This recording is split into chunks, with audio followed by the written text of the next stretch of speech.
Yes guys, Coach Rob at Optimal Carnivore. Now here's 5 things I did to get from this to this.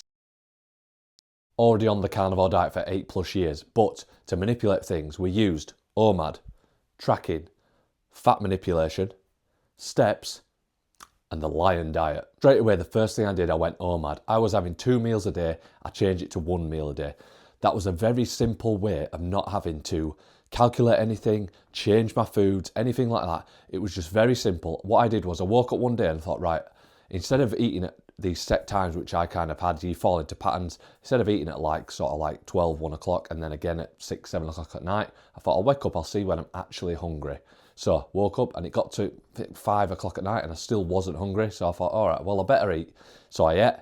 So automatically, you're never going to eat 2 meals worth in 1 meal. So you might eat 1.5 meals worth in that meal. So automatically, you've slashed a few hundred, maybe 1,000 calories. Easy manipulation. So I did that until fat loss plateaued. Now, I don't get many of my clients tracking, and it's very, very low down the list when we start tracking things. There's so many bigger rocks in the jar before we have to start like being too meticulous. But getting ready for a bodybuilding competition, like you want to get it all dialed in, you're going against your body's natural body fat set point, you're trying to get stupidly, unnaturally lean.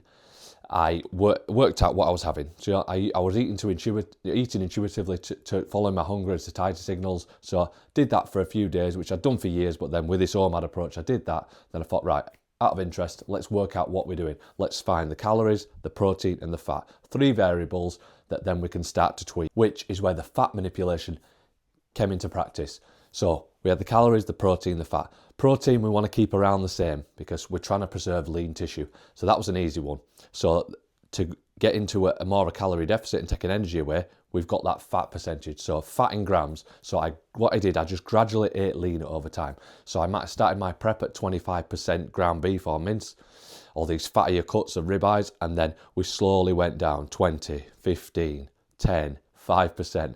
Last couple of weeks I was actually on chicken breast, but this is all nuanced stuff. But yeah, I gradually ate lean over time. Or if you're using steaks, you might be like ribeyes, you might be like on sirloins, or you might be just cutting the fat off the actual steaks if it's like a fat cap, and then weighing it and measure it, and then you might be on like fillet. So you're gradually eating leaner. Then obviously as you're getting into that single-digit body fat percentage, you're having less dietary fat, your satiety's getting worse and worse, hunger's going to rise no matter what diet you're on. So I started implementing some steps, just like an hour's walk, something really, really simple, because you might get to a point where you don't want to lower food too much from a satiety point of view, and from like a nutrient point of view, you obviously need the nutrients in, which I also, a caveat, I started incorporating liver, which started to taste really, really nice. So it's funny how my body recognised that it might have needed some nutrients from that. So I was getting the nutrients from that. Didn't want to lower my fat too much, so I'd gradually increase my expenditure with a gentle walk, not too stressful on like the cortisol and the nervous system. Just might have burnt a few hundred calories more effortlessly. Movement is medicine after all. And then the last thing I did, I was use the lion diet. I call it hardcore carnivore. So this is ruminant red meat only. So like beef, bison, lamb, from these multi-chambered ruminant animals. And it's salt and water, very simple. So automatically you're cutting out pork, you're cutting out chicken, you're cutting out any any sneaky sauces and spices and dairy and caffeine and all these things that can be hyperpalatable. They might leave blood sugar crashes. They might lower your dopamine. You might get casomorphines, like an addictive property from the dairy. So it was all really focused on satiety control. Not to mention all like any autoimmune conditions. It was all less like big reset button, and it was really simplifying it for me. I thought, right, that is all I'm eating, and it worked very, very well. As my abdominals looked like this, got my legs looking like this,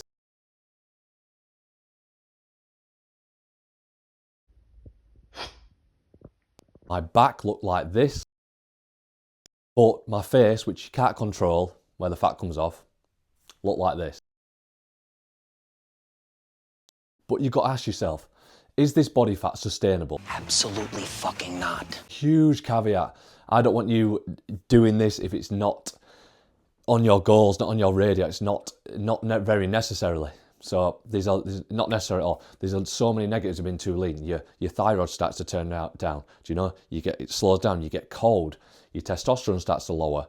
You get moody and irritable and hungry. And yeah, I'm not selling it very well, but you got to know you're peaking for. This was one day of the year where I stepped on stage for a specific goal, a specific sport, to then slowly create the body fat back on.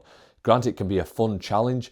You can implement these tools. You don't have to go to an extremes. You can use these tools to gradually come down. I just obviously turned up the dial even more and more and more and more and started using more tools and doing it for a longer period of time. So what I want you to take away from this, if you're not wanting to compete, if you are, drop me a message. We can work together. If you want to get ready for a photo shoot, just a challenge, or peaking for that holiday, but just know it's not sustainable, and that's not what I'm trying to sell to people. Take what you want from this video.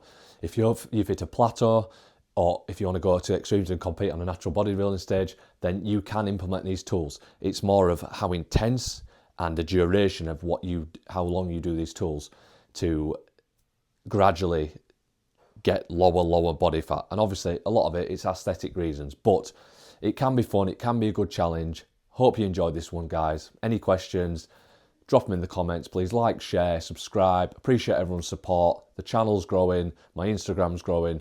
Let's spread the word. Optimal Carnivore. Let's go.